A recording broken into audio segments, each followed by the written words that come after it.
In the name of the Father, and of the Son, and of the Holy Spirit, Amen.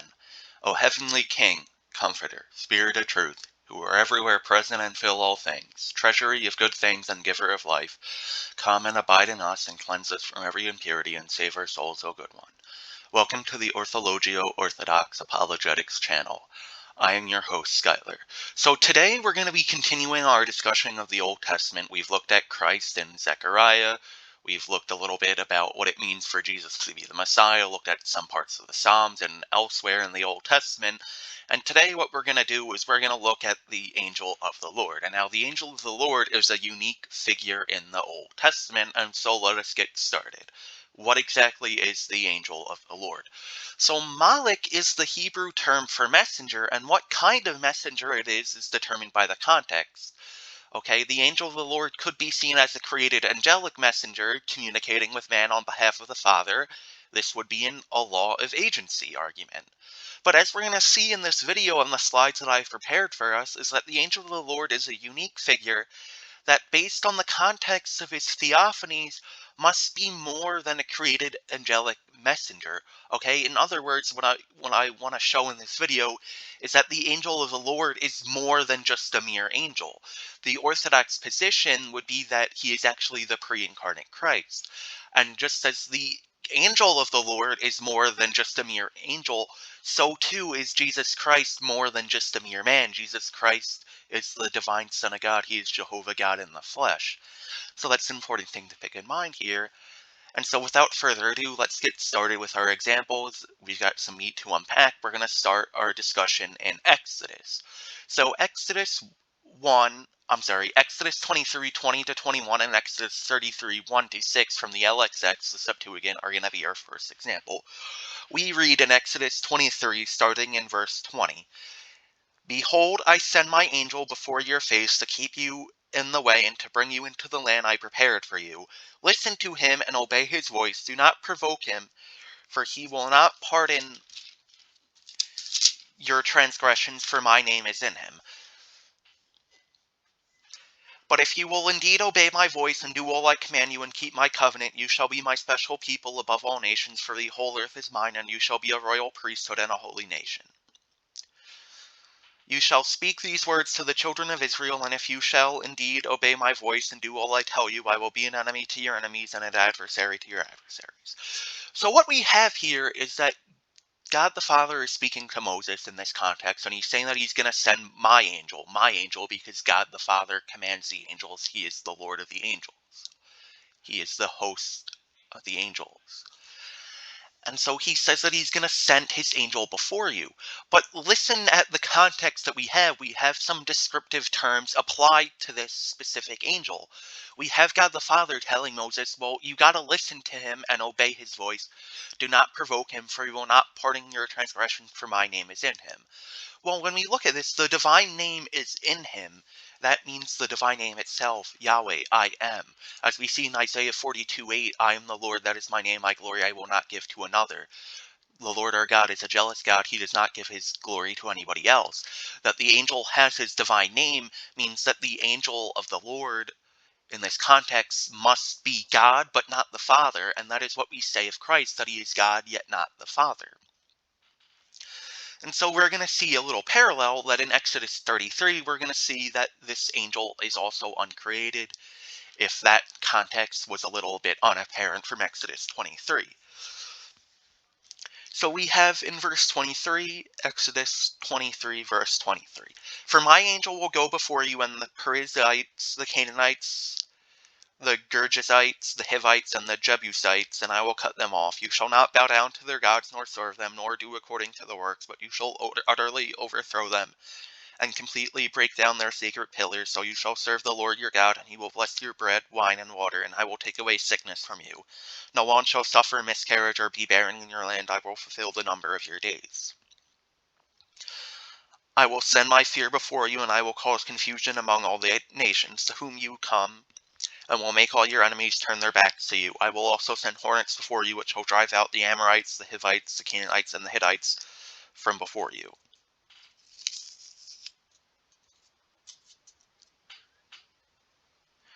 And then he ends this passage by saying, For I will deliver the inhabitants of the land into your hand, and will drive them out from before you. You shall make no covenant with them, nor with their gods. They shall not dwell in your land, lest they make you sin against me. For if you serve their gods, it will surely be a stumbling block to you. So what we have here that I've read is verses 23 to 28, as well as verse 32 and 33.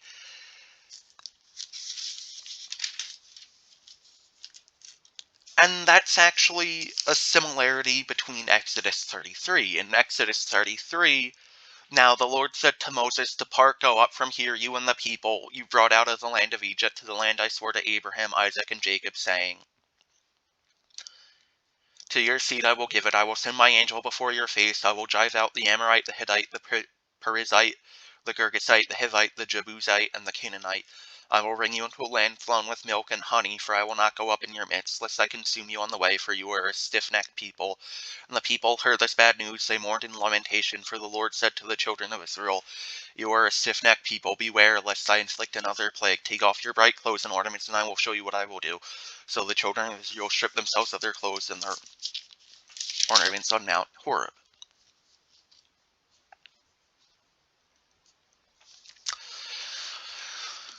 So what we have here is we have some similarity, we have some repetition between Exodus 33, 1-6, and Exodus 23, 23 to 28. The angel of the Lord, my angel that's being sent on behalf of God the Father, is an uncreated angel in this context. And Moses actually goes on to talk to God, and he asks God that he keeps his promise to send the angel of the Lord to guide the Israelites up out of the land of Egypt, out of the wilderness, into the promised land. He wants God himself to guide them, the uncreated angel of the Lord. And God agrees to Moses' request, and he decides that he is going to send the angel of the Lord, which is an uncreated angel, which is the pre-incarnate Christ. It's going to guide the Israelites up out of the land of Egypt, up through the wilderness, and into the promised land. And so that's our first example. Now we also see that we have other examples to look at, and we're going to start by looking into Judges. So our second example is Judges 2, 1-5. Then the angel of the Lord came up from Gilgal to the place of weeping, and to Bethel, and to the house of Israel, and said to them, "Thus says the Lord, I led you up from Egypt, and brought you to the land I promised your fathers, and I said, I will never break my covenant with you. And you shall make no covenant with the inhabitants of this land, nor shall you worship their gods, but you will destroy their graven images, and you shall tear down their altars, but you did not obey my voice, for you did these things. Therefore I also said, I will not drive them out before you, and they shall become as snares, and their God shall be as a cause for stumbling for you." When the angel of the Lord spoke these words to all the sons of Israel, the people lifted up their voices and wept, and they called that place the place of weeping, and there they made a sacrifice to the Lord. So we've got some things to unpack here. So one, we see that the angel of the Lord, this uncreated angel, is guiding the Israelites up out of the land of Egypt. And he says that this is God who led the Israelites out of Egypt, but as we saw in Exodus 23 and 33, it was the angel of the Lord. So based on this account of what occurred in Exodus from Judges 2, 1-5, the angel of the Lord must be God. And we see that the Israelites recognize that the angel of the Lord is God because they offer sacrifice and worship to the angel of the Lord.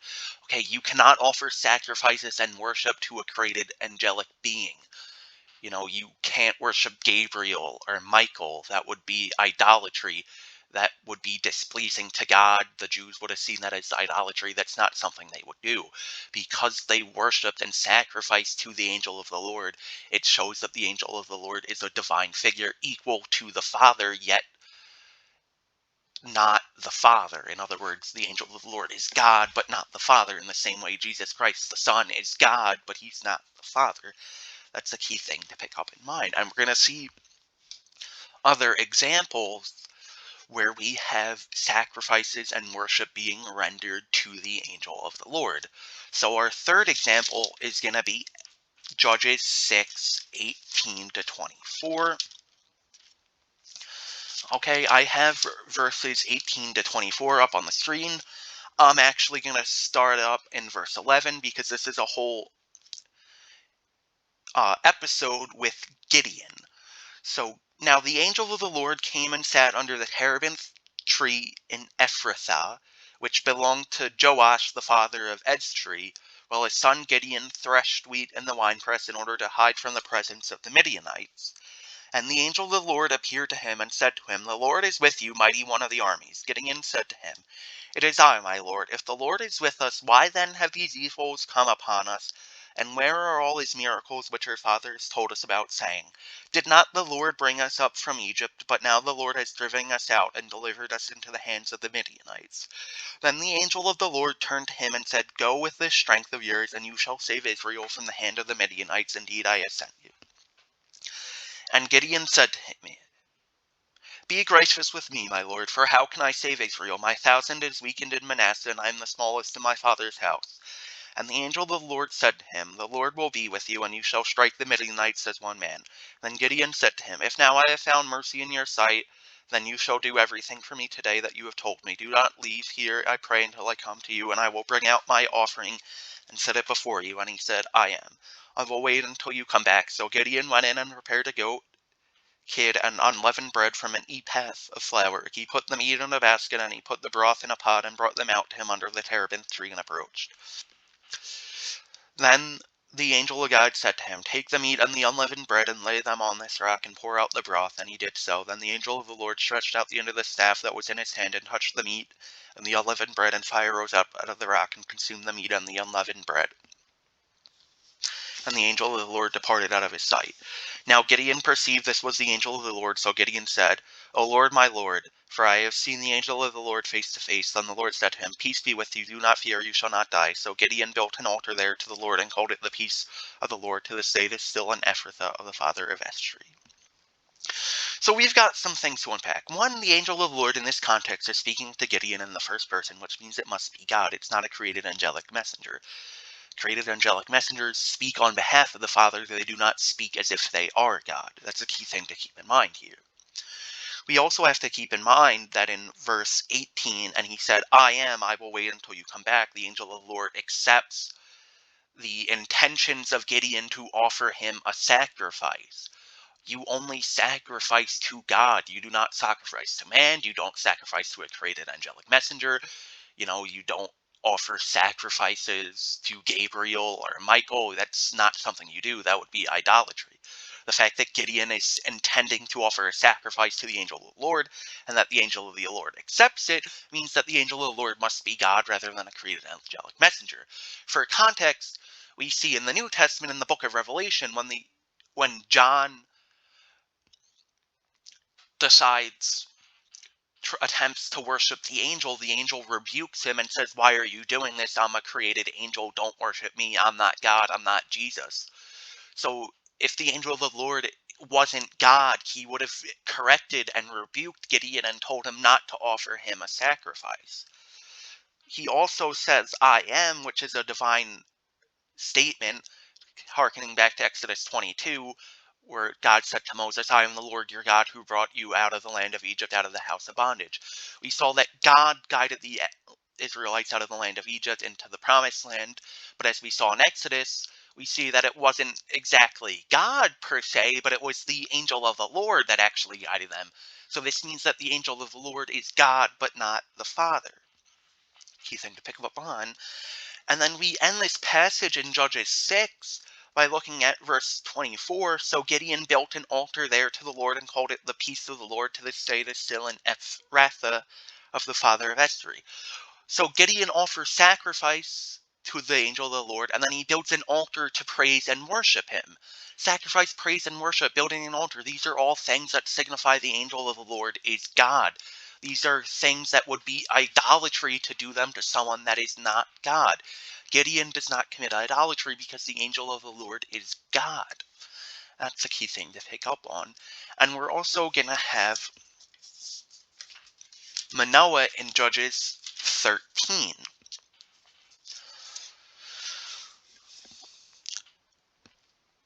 So starting in verse 9,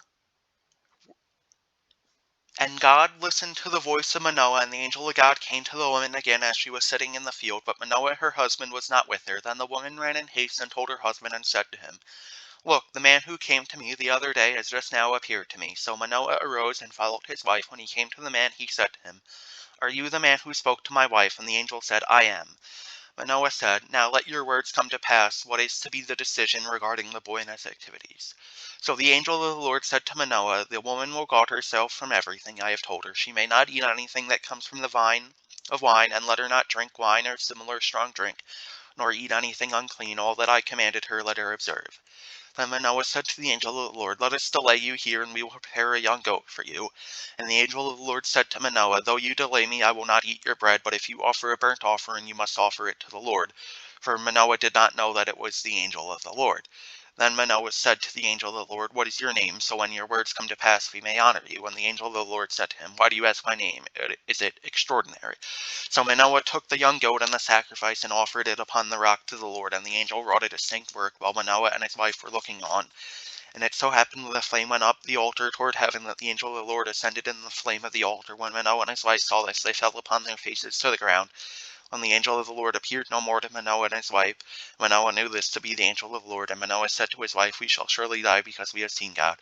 But his wife said to him, If the Lord had desired to kill us, he would not have accepted a burnt offering and a meat offering from our hands, nor would he have made us hear such things as these at this time.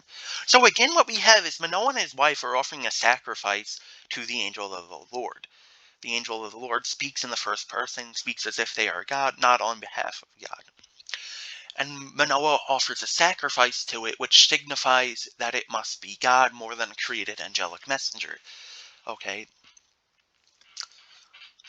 that's the key thing to pick up on. And in verse 18, And the angel of the Lord said to him, Why do you ask my name? Is it extraordinary? In the Masoretic texts for translations for the New King James, for example, it says, Is it wonderful?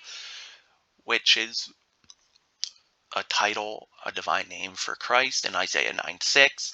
Also, Isaiah 9:6 in the LXX says, Angel of the Great Council, which perhaps is hinting that Jesus Christ is the angel of the Lord in the Old Testament. The pre-incarnate Christ was the angel of the Lord who appeared to the Old Testament patriarchs and figures.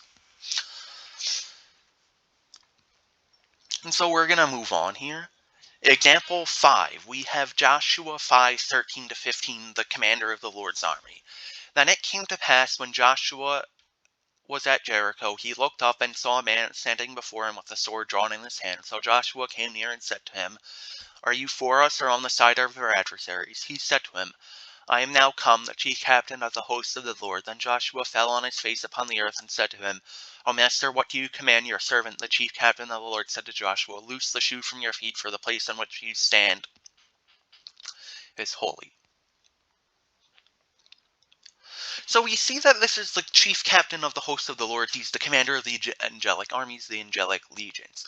The commander of the Lord's armies, the commanders of the angels, is God. This means Joshua believes he's speaking to God, and rightly so, because he's talking to the one who commands the angels. God is the one who commands the angels, so Joshua is speaking to God here, the pre-incarnate Christ. So Joshua falls upon his face and said to him, O master, what do you command your servant? He recognizes that he's talking to God, and he worships him.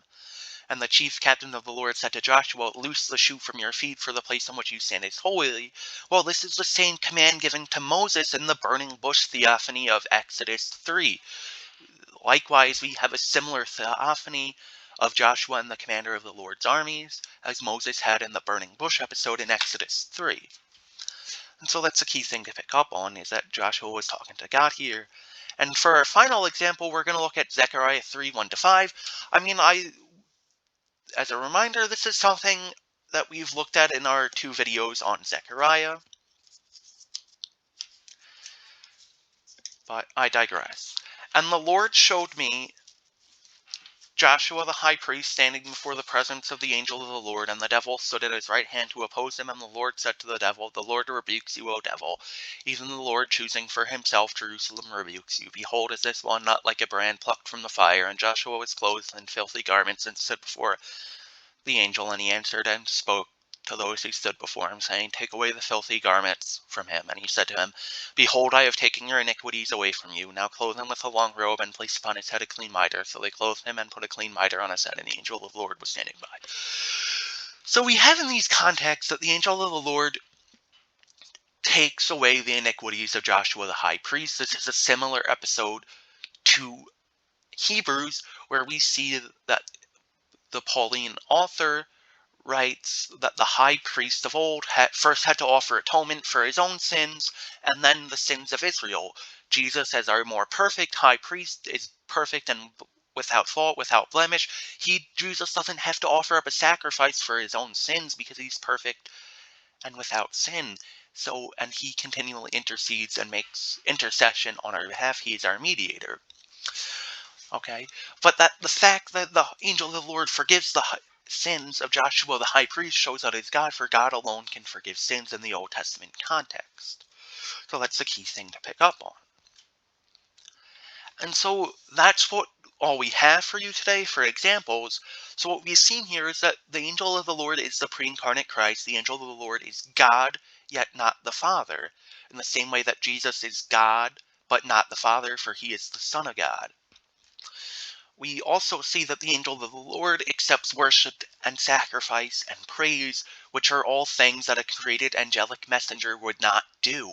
A created angelic messenger would not do these things because they would be idolatry. It is not their place to accept the worship that is due to God alone. They would rebuke the Israelites and the Old Testament figures for attempting to commit idolatry.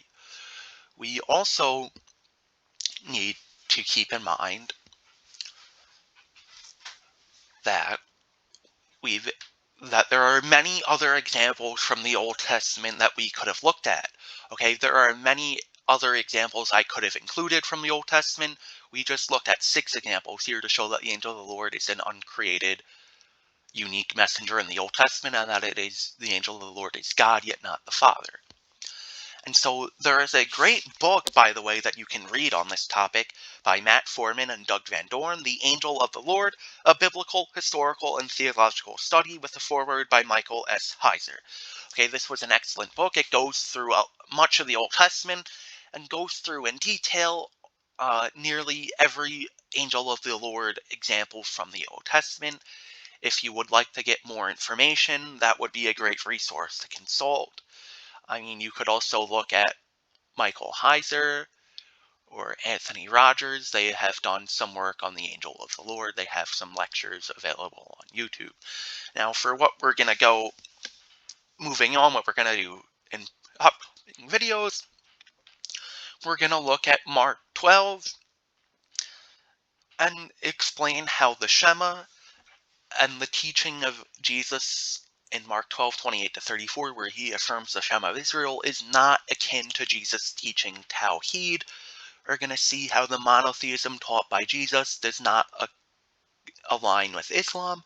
We're also going to follow that by looking at Psalms and Isaiah, and then returning to Mark chapters 1 and 2, and showing how we can show the divinity of Jesus Christ from just the first 2 chapters of Mark, because it is a common polemic that only the Gospel of John portrays Jesus as God, and that, quite frankly, is a false presupposition. All 4 Gospels, Matthew, Mark, Luke, and John, portray Jesus as the divine Son of God. Jesus is God in all the 4 of the Gospels. His divinity is not unique to John. But anyways, guys, that's all I have for you today. Thank you for watching. As always, God bless. O Lord Jesus Christ, Son of God, have mercy upon us and save us, O Holy One. Thank you and God bless.